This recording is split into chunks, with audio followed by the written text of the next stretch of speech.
Collapse feels dramatic, inflation feels ordinary, and that difference explains why modern systems survive far longer than most people expect.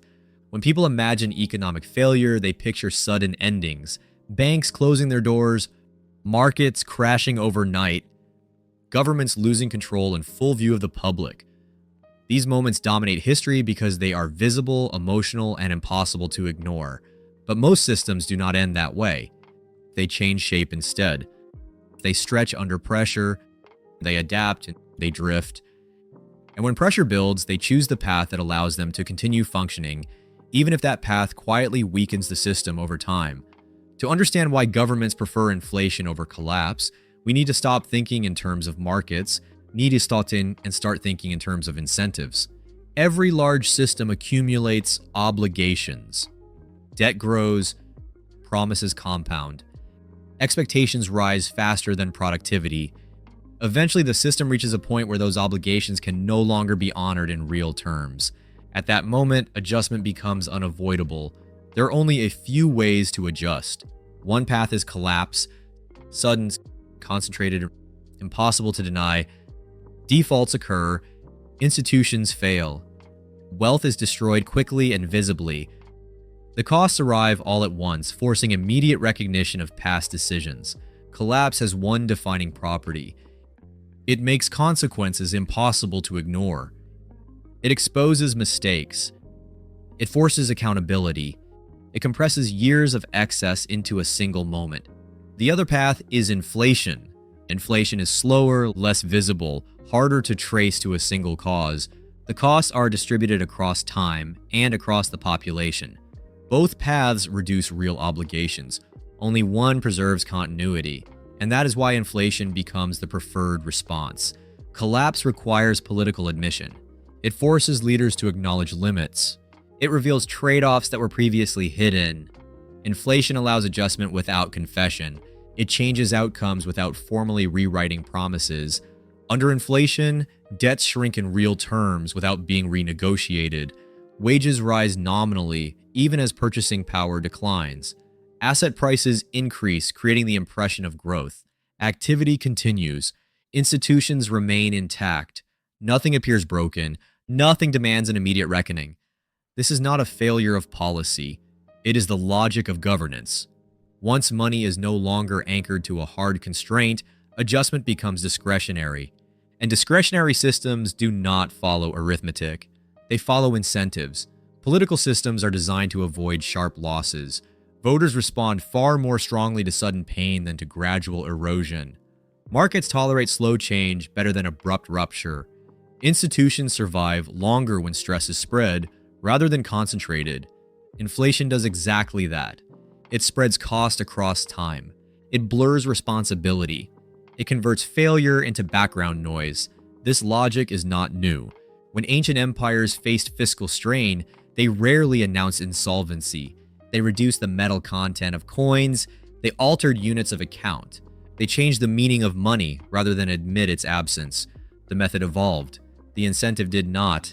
Collapse ends legitimacy. Inflation preserves it. Modern financial systems formalize this approach. Central banks were created to manage outcomes rather than enforce limits. Interest rates could be adjusted, liquidity could be injected, markets could be stabilized, crises could be managed rather than resolved. Over time, expectations changed. Recessions became interruptions instead of corrections. Debt became permanent instead of temporary. Intervention became assumed rather than exceptional. Each use of inflationary tools reduced the likelihood of immediate collapse, but each use also increased dependence on the system itself. This creates a feedback loop. The more inflation is used to stabilize outcomes, the more fragile the system becomes without it. Markets adapt to support. Governments plan around continuation. Institutions assume intervention as a baseline condition. Removing support becomes more dangerous than maintaining it. Eventually, inflation stops being a response. It becomes a requirement. At that stage, the system is no longer choosing between inflation and collapse. It is choosing between managed erosion and uncontrolled failure. And managed erosion is always easier to justify. From the outside, this can look like incompetence or denial, but from inside the system, it feels rational. Inflation preserves employment. It maintains asset values and it avoids panic. Most importantly, it preserves legitimacy. People rarely revolt over slow change. They revolt over sudden loss. That is why inflation is politically survivable in ways collapse is not. But this survival comes with a cost. When inflation becomes the primary adjustment mechanism, signals weaken. Prices stop communicating scarcity clearly. Risk accumulates where it is least visible. Stability becomes dependent on continued intervention rather than underlying balance. The system appears calm, but only because volatility has been pushed forward in time. Over years, this reshapes behavior. Debt feels safer, leverage feels normal, long-term risk feels abstract. The absence of collapse becomes proof that collapse is impossible, until inflation itself begins to create instability. At that point, the quiet solution starts to lose credibility. Confidence weakens.